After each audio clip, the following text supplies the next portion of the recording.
When it comes to food supplement or dietary supplement, this is the brand I trust, Bioemblem. This is actually made here in the United States. So I have shown these two in like previous videos. I'm taking magnesium and then CoQ10, but today I'd like to show you another one.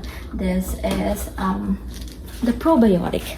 It has 55 billion probiotic. This is a balanced mix of 11 probiotic strains for digestive health, and it has like a 3-in-1 vegan formula. It has prebiotics, probiotics, and postbiotics. Let's read the attributes of this product together. So this helps support digestive function, immune system, and nutrient absorption. This is triple lab tested in a certified facility.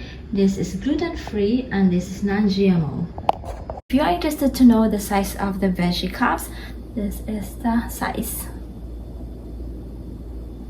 If you're already taking probiotics and thinking of switching to a new brand, check this out. Or if you are not taking probiotics yet, but like you think you have a need for the features that I showed earlier, then also check this out.